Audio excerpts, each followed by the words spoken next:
Have you ever just stopped and wondered what's actually happening inside an AI's mind when it writes a sentence? Behind the curtain. Well, today, we're going to pull that curtain back. We're breaking down large language models, or LLMs, to show you the real science behind all the magic. So this is the big question, right? When you type in a prompt and hit enter, you're kicking off this absolutely incredible chain reaction. The AI isn't thinking like we do, not in the human sense, but it's following a fascinating and frankly brilliant set of rules to build its response word by word. Let's trace that journey together. Here's our game plan. We'll start with the big idea, what an LLM even is. Then we'll peek inside its brain. After that, we'll meet the whole family of different models, see them in action out in the real world, and finally take a look at what's coming down the road. Let's dive in. All right, first up, section 1. What is an LLM? I mean, really, let's get past the hype and build a solid understanding from the ground up. It sounds super complex, but here's the absolute key. At its very core, an LLM is just an incredibly sophisticated prediction machine.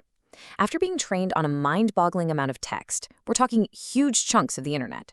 Its main job is to look at a sequence of words and make the best possible guess for what the very next word should be. That's it. That's the secret. So what makes these models so darn powerful? Well, it's a few things working together.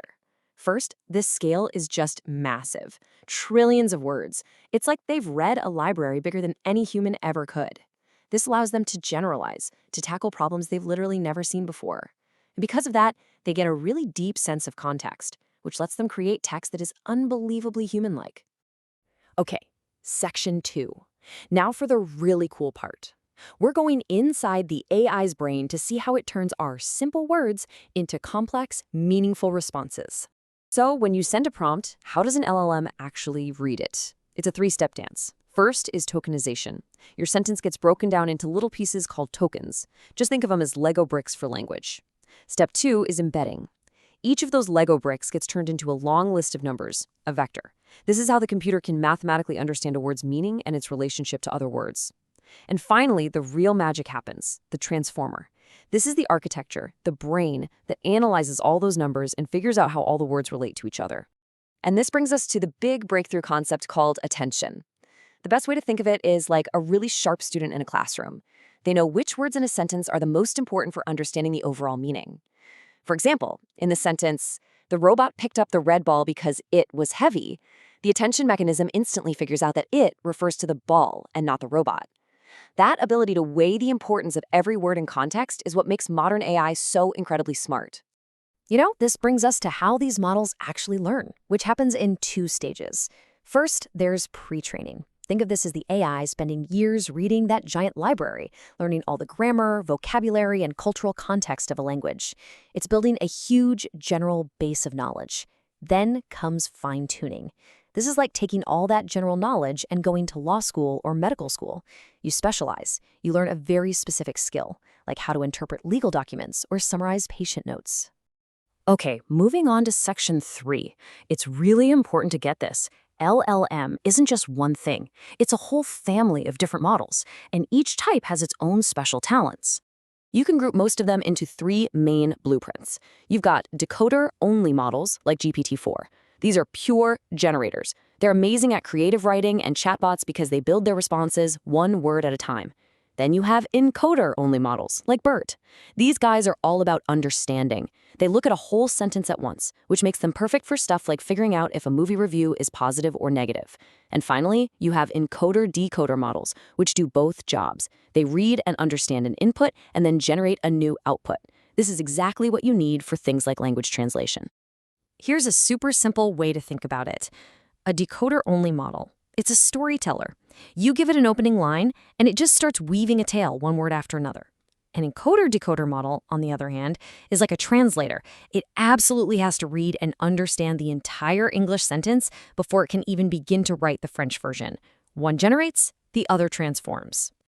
And of course, size is a huge deal. As you can see here, the bigger the model, the more computing power it needs. And it's not a linear increase, it's exponential. The small models are getting efficient enough to run right on your phone. Medium models are a good middle ground. But the giants, the large-scale models, they're unbelievably powerful. But they need the horsepower of massive data centers to even run. And the last piece of the puzzle is access. On one side, you have open models like Llama 3. Think of them as an open source toolkit. Anyone can download them, look under the hood, and tweak them. On the other side are proprietary models, like GPT-4. These are more like a black box. You can use their power through an API, but how they work is a trade secret. This is often where you find those hyper-specialized models, like one that's been fine-tuned exclusively for analyzing financial markets. So, enough with the theory. Let's get into Section 4 and see where these models are already making a huge impact out in the real world. First up, customer support. We're seeing way smarter chatbots that can handle really complex problems, and they can route your issue to exactly the right person in seconds. Then you've got software development. Tools like GitHub Copilot are basically acting as an AI partner for programmers, suggesting code, finishing their thoughts, and even helping them hunt down nasty bugs. And in a field like healthcare, they're doing incredible work summarizing long patient histories and sifting through mountains of clinical research, helping doctors find critical insights way faster. Okay, let's wrap this up with our final section, the road ahead. Because for all their amazing power, these models aren't perfect, and the future holds some seriously exciting breakthroughs. The single biggest challenge right now has a strange name: hallucination. This is what happens when the model generates an answer that sounds totally confident, totally plausible, but it's just plain wrong. This is probably the best analogy I've ever heard for it. It's like when a person confidently misremembers a fact in the middle of a conversation. They aren't trying to lie, their brain just served up a piece of information that feels right but isn't. The model is doing the exact same thing. It's connecting patterns in a way that produces a convincing but totally incorrect result. So how are we fighting this? Well, a few really cool ideas are taking off. The big one is called RAG, which is basically like giving the AI a live connection to a fact checker or a knowledge base. We're also seeing something called agent-tick workflows, which let an AI use tools, like a calculator or a web search, to find answers instead of just making them up. And all of this is happening while models get smaller, smarter, and even learn to understand images and audio right alongside text. And all of this leads to the most important question of all. As this technology just keeps accelerating, our biggest challenge isn't just technical, it's human. How do we make sure we're using AI as a powerful tool to enhance our own judgment and not as a replacement for it? Figuring out that balance, well, that's the next great puzzle for all of us to solve. Thanks for joining me.